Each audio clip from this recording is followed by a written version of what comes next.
राम राम दोस्तों। स्वागत है आपका 3G Guruji Sanskrit and English channel में। आज हम बात कर रहे हैं जिरंड की। जिरंड एक क्रिया रूप है जो संज्ञा के रूप में कार्य करती है और यहाँ पे हम कुछ ऐसी वर्ब जिन्हें हम क्रियाएं भी बोलते हैं हिंदी में देखते हैं जिनके बाद एक और वर्ब का प्रयोग होता है जिन्हें हम जिरंड बोलते हैं।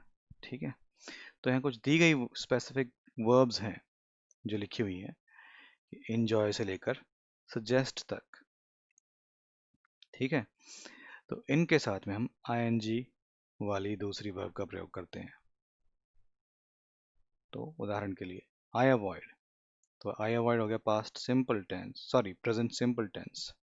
ठीक है, इसके साथ जो अवॉइड एक वर्ब है और यहाँ पे दूसरी वर्ब लगाई ट्रैवल, तो अवॉइड यहाँ पे लिस्ट में मेंशन है। ठीक है, तो अवॉइड के साथ में अगर हम दूसरी वर्ब लगाएंगे तो यहाँ पे आईएनजी वाली वर्ब होगी। ठीक, अब ये पास्ट सिंपल का एग्जांपल है, ही डिसलाइक्ड, डिसलाइक भी यहाँ पे दिया हुआ है। He disliked stealing the necklace. उसने नापसंद किया, क्या नापसंद किया? Stealing the necklace. I mind, mind भी यहाँ पे है। I mind waiting for you, या फिर I mind waiting if you are free. मुझे बुरा लगेगा वेट करना अगर आप फ्री हैं, या अगर आप कुछ नहीं कर रहे हैं तब भी मुझे अगर वेट कराएंगे तो मुझे बुरा तो लगेगा ही। ठीक है, तो माइंड पहली वर्ब हुई, वेटिंग दूसरी हुई, वेट दूसरी हुई, फिर आईएनजी लगा दिया गया। ठीक है, इसे आप वर्ब की फोर्थ फॉर्म कंसीडर कर सकते हैं चाहे तो अपनी सहूलियत के लिए। तो माइंड पहली वर्ब, वेट दूसरी वर्ब।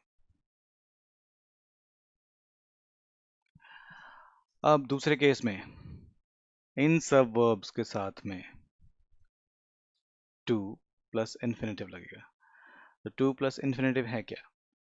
टू तो एक सिंपल शब्द टू हो गया और इन्फिनेटिव वही वर्ब की फर्स्ट फॉर्म हुई। इन दोनों का जोड़ इन्फिनेटिव कहलाता है।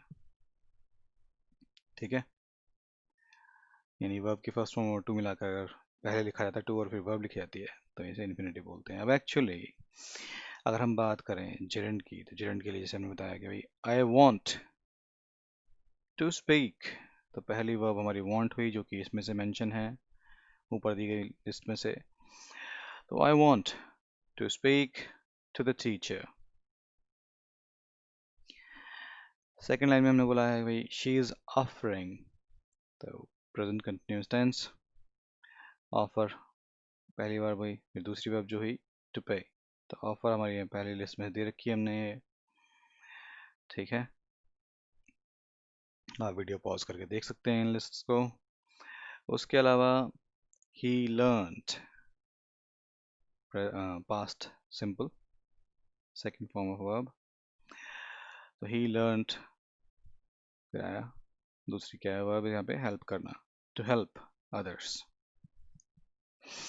वह दूसरों को हेल्प करना सीख गया। आगे पूछते हैं, हमने कुछ वर्ब जो पिछली वर्ब्स देखी वहाँ पे स्पेसिफिक के साथ आईएनजी लगता है और दूसरी स्पेसिफिक्स के साथ में टू लगता है, लेकिन यहाँ पे जो हम चार यहाँ पे जो वर्ब देख रहे हैं, स्टॉप, ट्राई, रिमेंबर, फॉरगेट। ठीक है, तो यहाँ पे ये दिखा रहा है कि भाई इनके साथ में टू भी लगा सकते हैं, इनके साथ में आईएनजी भी लगा सकते हैं, यानी इन्फिनेटिव और आईएनजी दोनों साथ में इस्तेमाल हो सकते हैं इनके। ठीक है, अब ये कहता है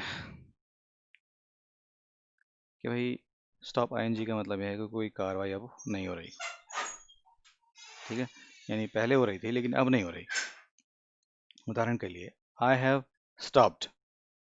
ठीक है, आई हैव स्टॉप्ड, दूसरी बार भाई बाइंग, मैंने खरीदना बंद कर दिया है, यानी पहले खरीद रहा था अब बंद कर दिया है। क्या खरीद रहा था?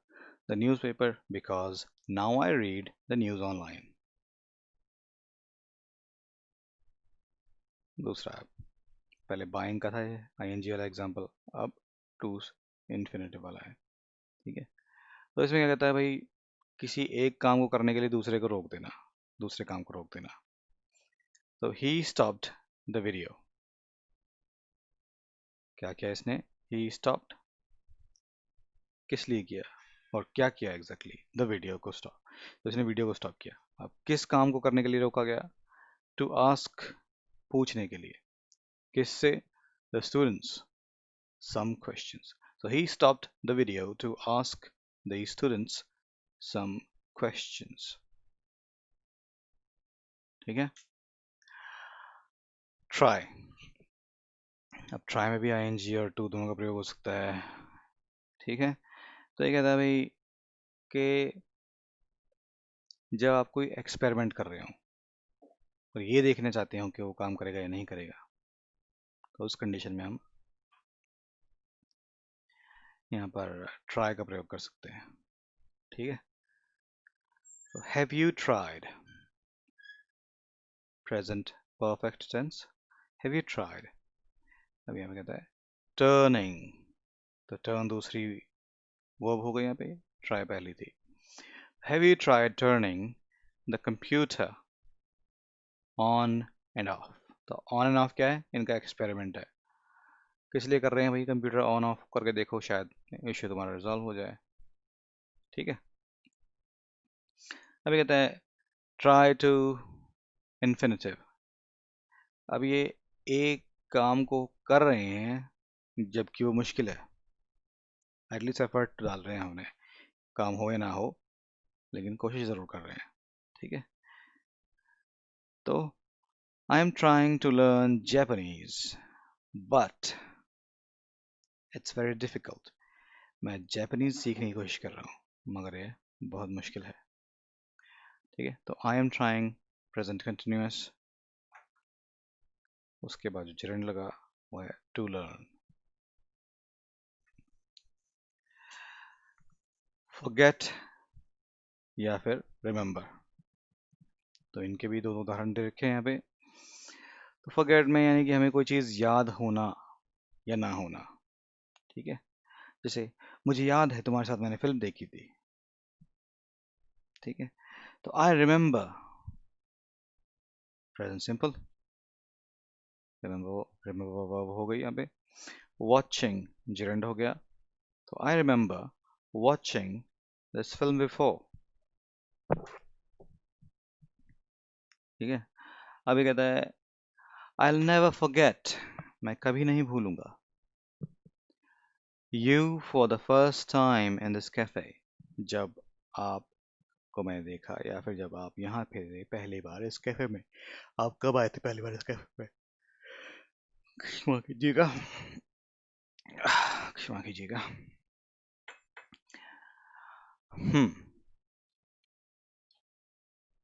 दूसरा है कि याद होना या भूल जाना कुछ ऐसा जो हम करने से पहले या करने के दौरान करना चाहिए। ठीक है। किसी काम को याद रखना।